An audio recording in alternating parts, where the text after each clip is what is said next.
Bom, agora vamos terminar a nossa matéria da prova, né? Nós vamos agora falar somente de 2 artiguinhos, ok? Que trata do concurso de pessoas, tá?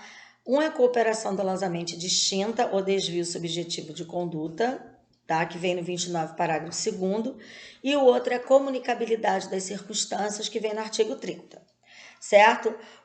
O artigo 29, parágrafo 2º, se você analisa ele, você não consegue entender direito, entendeu?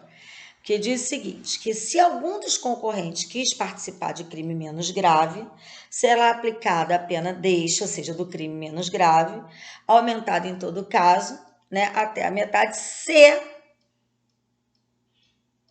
era previsível o resultado. Então ele fala isso, aí você fica meio sem entender, né? Então veja bem, o que quer dizer isso? É o seguinte, vou explicar para vocês, tá? Todo crime, ele tem um desdobramento causal. Todo crime. Naquele do que a gente espera por aquele crime, certo? E isso está vinculado também ao inicialmente acordado, né? Porque, né, você tem ali, ou que seja um liame de adesão, enfim, mas, olha, eu tenho liame de praticar um crime de roubo à residência. O meu liame é esse, certo? O meu dólar é esse, meu liame é esse. Vou participar de um crime de roubo à residência, certo? Qual vai ser, né, a minha função, né, nesse que vimos que é o filme, que é o crime? Eu vou ser protagonista ou vou ser coadjuvante? Vou ser coadjuvante, eu vou ficar de olheiro. Você, então, um par, lembra que estudamos na aula passada? Um partícipe, né? Aquele que ajuda no crime, mas sempre de menor importância. Não é o protagonista do filme. Eu vou ser esse partícipe. Vou ficar aqui, ó, de olheiro e tal. Beleza. Então, imagina que eu fico de olheiro enquanto o meu comparsa entra, ele é o autor, tá vendo? O autor está praticando o verbo, está escrito no tipo, que é subtrair, ele entra na casa para subtrair os bens.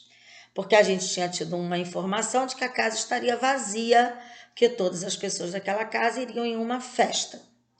Só que, olha aí, né, a filha dos donos da casa não foi à festa, que estava se sentindo muito mal. Ninguém sabia disso. Eu não sabia, meu comparsa também não sabia. Mas quando ele entrou na casa, ele viu que ela estava lá no quarto, na cama, deitada, debilitada. Era uma menina muito bonita. Então ele resolve estuprar a menina. Tô lá fora, de olheiro, tô sabendo de nada. Ele resolve estuprar a menina. Então veja bem, analisando o crime, né, original, a linha de desdobramento causal normal de um crime de roubo, o estupro, eu tenho uma previsão, uma previsibilidade, ou nem ao menos a previsibilidade. Nós já estudamos previsão e previsibilidade quando a gente viu culpa, lembra? Culpa consciente com previsão, a culpa normal basta previsibilidade. Então a gente viu que previsão é mais que previsibilidade, certo? Nesse caso aqui, eu não tenho nem previsão, nem sequer previsibilidade. Então ele não vai poder ser punido, tá vendo? No caso eu, né, que é o exemplo, eu que sou olheira, não poderia ser punido pelo crime de quê? De estupro, somente pelo roubo. Melhor, né, que aí virou pelo roubo. Certo? Pelo roubo, tudo bem. Agora, pelo estupro, vou poder? Não. Porque houve um desvio subjetivo de conduta. Subjetivo o quê? Mente. Por parte daquele que entrou dentro da casa. Aquilo ali partiu dele, certo? Partiu dele. Uma vez caiu assim numa prova do Ministério Público. Olha só, tinha outras complicações, mas vou resumir para ficar fácil para vocês entenderem a questão. A mesma coisa, eram 4 comparsas. Filho do porteiro, que deu todas as dicas da casa, e 3, o piloto de fuga, que ficou esperando para sair, e os 2 que entraram no prédio e foram na cobertura roubar a cobertura, que era onde tinha dinheiro, joias, dólar, enfim. Só que chegando lá, esses 2 que subiram lá na cobertura, né, para praticar o roubo, eles descobriram que o dono da casa era muito, mas muito mais rico do que eles imaginavam. Então eles, olha aí, olha o desvio subjetivo. Por conta própria deles, resolvem levar a filha do dono da casa como refém para pedir um resgate pela liberdade dela. Então, veja bem, aquele roubo já passou a ser também, houve um desvio ali, e é mais do que o acordado. Isso que é o desvio subjetivo de conduta, é mais do acordado. Passou a ser o quê? Além do roubo, uma extorsão mediante sequestro. Quando eles estão saindo do prédio, né, eles são pegos, certo? São presos pela polícia, entendeu? Então, veja, essa tentativa de extorsão mediante sequestro, porque ela não teve a liberdade de ir e vir cerceada, não chegou a ter, não foi porque não recebeu resgate, não, porque é crime formal, já estudamos isso, né? Extorsão mediante sequestro é um crime que se consuma no momento em que a vítima tem o direito de ir e vir cerceado, ok? Mas ela não chegou, porque quando ela estava sendo levada para o carro, sequer entrou no carro. Quer dizer, o cara que estava lá esperando, ele nem estava imaginando que eles estavam levando uma menina para lá. O filho do porteiro também não estava nem... Isso não foi sequer aventado. Então, quando eu olho a linha de desdobramento causal normal de um crime de roubo, eu também não vejo extorsão mediante sequestro, nem dentro de previsão, nem de previsibilidade, a não ser que ele estivesse acordado. Ó, de repente, tá? Pode ser que a gente, se vê uma situação lá legal, a gente vai levar alguém, vamos pedir, mas isso não tinha no problema, né? E aí a questão era discursiva, você tinha que dar como promotor, né? A denúncia, no caso, a tipicidade. Na denúncia, o promotor dá a tipicidade, ou seja, quais artigos você iria imputar a cada um, olha, dos concorrentes. Né? Então, você tinha que falar do concurso de crimes, quem era autor, quem era partícipe, certo?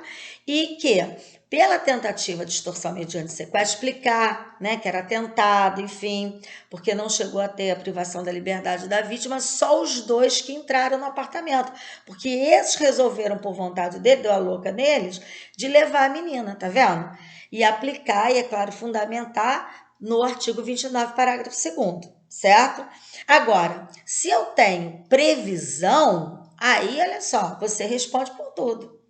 Por exemplo, certo? Um roubo que vire um latrocínio. Não tem jeito. Não é só o cara que atira no roubo que vai responder. E o outro não, eu só vou responder por roubo, não vou responder por latrocínio, né? Que é o roubo com resultado morte, um roubo qualificado lá do parágrafo 3º do Código Penal. Eu não vou responder pelo roubo, pelo latrocínio, porque eu só queria roubar. Não, porque quando eu falo em roubo, né, mão armada, o resultado morte é até muito comum e infelizmente, né, gente, de acontecer. Quantos roubos acabam virando latrocínio? Certo? Às vezes a vítima nem reage, mesmo assim ela é atacada pela faca, pelo arma, enfim.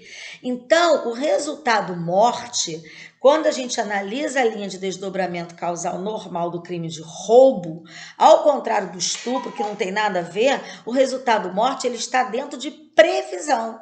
Então, aquele que aceita participar de um roubo, em outras palavras, olha o dolo eventual aí, ele tem a previsão do resultado morte e ele assume o risco da produção do resultado. Então, mesmo que o comparsa tenha atirado, obviamente, sozinho, ele, igualmente ao comparsa, ele vai responder pelo resultado morte, ou seja, ele vai responder por latrocínio, porque eu tenho previsão. E eu posso ter um meio termo, que não é a previsão, que a gente já está falando de um dolo eventual, e nem o que não é nada, que não é nem previsão nem previsibilidade, né? Que é a mera previsibilidade. Traz um aumento de pena até a metade, por exemplo, olha o exemplo, que diz, é o que diz o 29, parágrafo 2º. Mas, na verdade, eu posso ter essas três situações, certo? Eu posso ter a previsão e posso não ter o nada. Na previsibilidade, eu tenho essa possibilidade, mas eu não assumo o risco. Mas há uma possibilidade. Então, eu vou responder pelo crime acordado, só que esse crime acordado, que vai ser menos grave, ele vai sofrer um aumento de pena até a metade. Olha o exemplo que tem na apostila aqui para vocês, na página 68, certo? Aí eu tenho aqui, ó. A instiga B a bater em C. Mas ele sabe, o A, que B é bem violento. Então, existe a previsibilidade, a possibilidade de que B se exceda e acabe matando A. Mesmo assim, né? E acabasse de matar C, na verdade, né? Tá aqui, ficou errado. E acabasse de matar o C. Tem que depois corrigir, né? Então, voltando, que B se ceda e acabasse matando C. A, por sua vez, mesmo diante dessa possibilidade, ele continua e instiga. Então, nesse caso, ele vai dizer, mas eu não queria, eu só queria uma lesão corporal, eu queria que ele desse uma surra, mas eu não queria que ele matasse. Ele vai responder por quê? Ele vai responder pela lesão corporal, certo? Seguida de morte, com o aumento de pena, certo? Ele não vai responder por homicídio, vai entrar no campo da previsibilidade. Entenderam? Então, são 3 situações que eu tenho. Eu tenho que analisar o crime inicialmente acordado e analisar a científica de prova. Eu pego o crime que foi inicialmente acordado e analiso o resultado mais grave que aconteceu. Aí eu vou ver se esse resultado mais grave, dentro da linha de desdobramento causal normal desse crime inicialmente acordado, ele estava dentro de uma previsão, de uma previsibilidade, que é menos que previsão, ou de um nada. O que é nada? Nem previsibilidade, nem previsão. Se for previsão, responde por tudo. Previsibilidade somente é um meio termo, responde pelo crime inicialmente acordado com esse aumento de pena. Não teve previsão nem previsibilidade, não vai responder pelo crime mais grave, vai responder só pelo que foi inicialmente acordado, certo? Beleza? Vamos agora aqui para coautoria sucessiva, certo? Para a gente fechar. Coautoria, e falta só mais 2 pontinhos. Coautoria sucessiva é o seguinte, como está aqui, ó, a regra é que todos os coautores iniciem juntos a empreitada criminosa. Pode, no entanto, acontecer que alguém ou mesmo um grupo de pessoas já tenha começado a percorrer o iter criminis e outra adere à conduta, né, a sua conduta passando a praticar a infração. Quem adere à conduta criminosa, após o início do intercrime, será considerado coautor sucessivo, certo? Agora, antes da consumação, isso é para a doutrina majoritária. Então, eu só posso ter a chamada coautoria sucessiva se for antes da consumação, pois se o crime já tiver consumado, não é mais caso de coautoria sucessiva, a não ser que seja um crime permanente, né? Porque aí a consumação, ela se protrai no tempo, certo? Então, veja bem, imagina, vou dar um exemplo para vocês. Vamos supor que, né, você tenha uma situação de uma briga, né? E aí a pessoa vai lá e entra naquela briga. Não combinou entre crimes, mas entrou ali. Bate, já estava todo mundo batendo, foi o último a entrar, com autoria sucessiva. Vai responder igualmente, certo? Agora, se o crime já está consumado, aí não. Por exemplo, né, teve um caso uns anos atrás, não sei se vocês lembram desse caso, já tem muito tempo, uma coisa horrível. A mãe e o tio mataram, respectivamente, a filha e a sobrinha, no Meier, certo? Mataram a menina. E aí, depois que mataram a menina de porrada, né, falaram, gente, o que nós vamos fazer? Então, chamaram 2 caras para desovar o corpo. Enrolaram num cobertor, num tapete, enfim, e pagaram esses 2 caras para botar no carro deles e levar e jogar no rio, desovar o corpo. A sorte foi que, olha aí, né, como tem que ser, eles foram parados numa blitz, entendeu? E acharam o corpo na mala. Igual agora que a polícia achou no caixão lá um monte de droga, pois é. A polícia parou o carro aleatoriamente numa blitz e achou o corpo. E aí eles falaram, ó, não teve nada a ver com isso não, tá vendo? Eles vão responder. Por qual crime? Ocultação de cadáver, entendeu? Para ocultação de cadáver, os 4 são coautores. Os mandantes, lembra que é coautor, o autor intelectual e mandante pela teoria do domínio final do fato, que foi a mãe e o tio, certo? E os 2 executores da ocultação, né? Que era os que estavam lá levando o corpo. Tentativa, na verdade, de ocultação de cadáver, não chegaram, né, a consumar, olha, porque foram interrompidos por circunstâncias alheias à vontade deles, ou seja, né, a polícia que parou na blitz descobriu. Então, em relação à ocultação de cadáver, todo mundo responde em concurso de pessoas. Todos são coautores do crime. Agora, em relação ao homicídio, esses dois do carro não vão poder responder, entendeu? Por quê? Porque quando eles entraram, né, no filme, vamos dizer assim, a cena do homicídio já tinha acabado, o homicídio já estava consumado. Então, eles não vão poder responder pelo homicídio, certo? É por isso que a doutrina majoritária entende que coautoria sucessiva só cabe até a consumação do crime. A pessoa pode responder por um outro crime, por um resíduo, como no caso eles vão responder pela ocultação, mas pelo homicídio não. A não ser que seja um crime permanente, né? Por exemplo, uma extorsão mediante sequestro é diferente. Acabei de falar para vocês que a extorsão mediante sequestro é um crime que se consuma no momento em que a vítima tem um direito de ir e vir cerceado, não é isso? Então, imagina que essa vítima, né, é arrebatada e levada para o cativeiro. Nesse momento que ela é arrebatada, botada no carro, o crime já se consumou, certo? Ela teve o direito de ir e vir dela cerceado. Aí, né, eles estão precisando de alguém para alimentar, ficar lá no cativeiro cozinhando, né, para eles e para a vítima. Aí chegam lá para a mulher lá, né, namorada de um, tá querendo ganhar um dinheiro aí, está com um sequestro em andamento, está precisando que você fique lá, ajudando a gente. Ela, beleza, topo. Né? No dia seguinte, a polícia vai e estoura o cativeiro. Olha só, ela vai responder por extorsão mediante sequestro também, igual a eles. Não interessa que ela só tinha um dia de crime, vamos dizer assim. Não interessa, porque é crime permanente. E a consumação, lembra, se protrai no tempo. Então, na verdade, o crime continua se consumando. A consumação se renova dia após dia, né? Se consumou inicialmente no momento em que ela teve o direito de ir e vir, mas enquanto esse direito de ir e vir, né, prosseguiu sendo cerceado, permaneceu sendo cerceado, o crime continua se consumando dia após dia, entendeu? Então, no crime permanente é que é diferente, tá?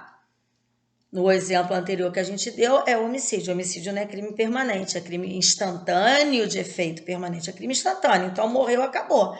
Se quando eles chegaram, a menina já estava morta, que foi o que aconteceu, eles não vão poder responder pelo homicídio com autoria sucessiva, ok? Só pela ocultação de cadáver.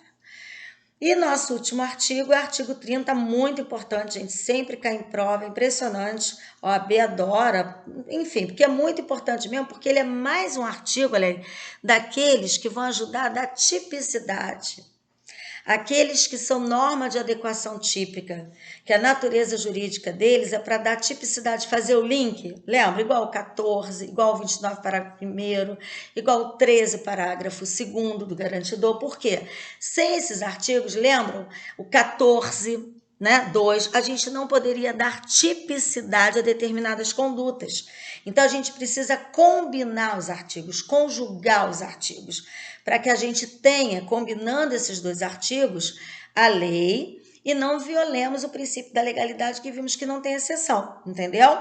O artigo 30 também é um artigo que, se você ler, você não entende direito assim o que ele fala, porque ele não fala tudo o que ele quer dizer, entendeu?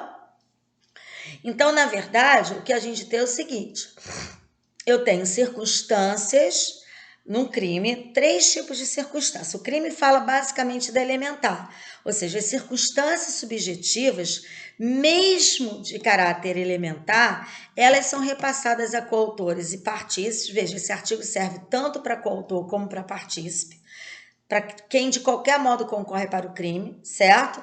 Desde que, isso é importantíssimo, gente, que é o que cai em prova, a pessoa tenha ciência da circunstância. Porque eu posso ter 3 tipos de circunstâncias, como estão aí para vocês, ó, bonitinho, vou dizer a página, na página 69 da nossa apostila. Então, eu tenho as circunstâncias objetivas, ok? Meramente objetivas, que são repassadas desde que haja ciência.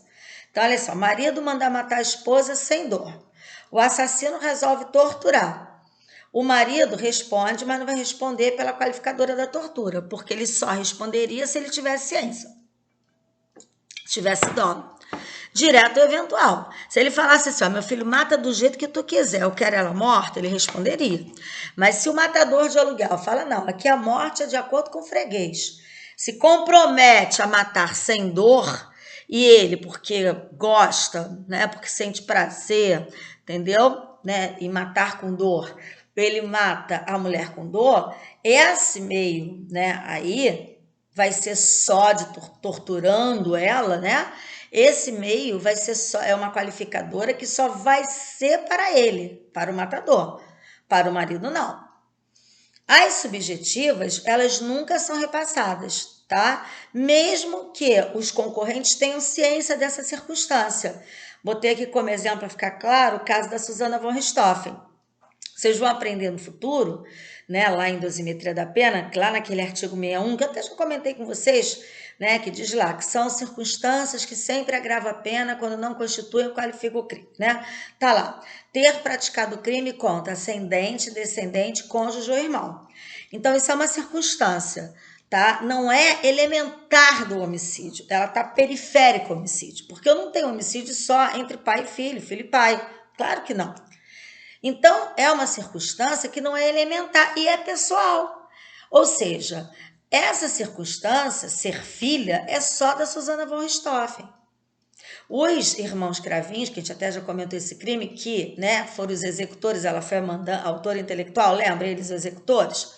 Todos condenados, enfim, já cumpriram pena, estão cumprindo, tá, beleza, mas enfim. Eles não vão ter um aumento de pena. Em razão, o crime existe, homicídio para todo mundo, mas o aumento na hora da dosimetria da pena, se vocês pegarem a sentença lá, né, deles, para estudar, vocês vão ver que o aumento de pena de ter praticado o crime contra ascendente, no caso pai e mãe, foi só para ela, apesar deles estarem em concurso. Entenderam por quê? Porque é uma circunstância meramente subjetiva. Então, as mais importantes, certo? É justamente o quê? A elementar. Porque a elementar, ela é muito importante, porque mesmo que ela seja de caráter subjetivo, por ser uma elementar, ou seja, elementar, ela está intrínseca, ela pertence à estrutura, à tipicidade daquele crime, por isso que ela é elementar. É muito fácil para eu saber se eu estou diante de uma elementar. Se eu retiro aquela circunstância, o crime muda. Imagina, se eu retiro pai e mãe, deixa de ser homicídio? Filho matou, a filha matou o pai e a mãe. Eu tiro que é filha. Uma menina matou um casal. Mudou? Deixou de ser homicídio? Não. Então é porque o parentesco não é elementar para o homicídio. Agora, você imagine questão que sempre cai em prova, que é essa do funcionário público, né? Eu tenho os crimes funcionais praticados por funcionário público. Peculato, corrupção passiva, né? A concussão, certo? Crimes praticados por funcionário público. Beleza. Então, vem a pergunta. Quem não é funcionário público pode responder por um desses crimes? Sim. Se tiver em concurso com o funcionário público e tiver ciência de que está ajudando o funcionário público. Como eu botei aqui, quem ajuda um funcionário público a praticar o crime de peculato, sabendo dessa condição, responde também por peculato. É igual quem ajuda a mãe a praticar o infanticídio, sabendo dessas circunstâncias, porque é elementar. Se eu retiro a mãe matar o próprio filho no crime de infanticídio, que vocês vão estudar no futuro, que vem lá no artigo 123 do Código Penal, certo? Você vai ter o quê? Você vai ter que o crime continua sendo infanticídio? Não, ele passa a ser homicídio. É outro tipo penal. É um crime contra a vida, mas não é o mesmo crime. Então, é elementar, entenderam? Então, mesmo aquela pessoa que não é mãe pode responder por infanticídio, desde que... Tá vendo? Mas por quê? Como é que eu vou dar tipicidade? Porque eu vou combinar com o artigo 30. Então, teria que ser 123 combinado com o artigo 30, para esse que não é mãe. No caso do funcionário, para quem não é o funcionário, né? Eu teria o quê? O 312, que é o peculato, combinado com o artigo 30.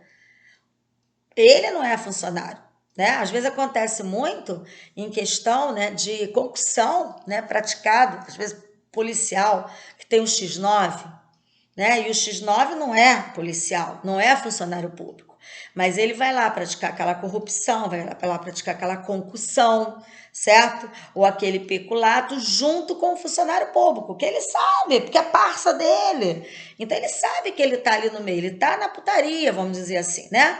Então nesse caso, tá? Ele vai responder igual, mesmo tipo penal falando em praticar o funcionário público. Como é que eu vou dar essa tipicidade, entendeu? Porque eu tenho o artigo 30. Então, veja a importância de um artigo. Porque senão eu não poderia, eu estaria violando o princípio da legalidade. O princípio da legalidade fala em praticar o funcionário público, né? Ora, ele não é funcionário público, então como é que ele vai responder?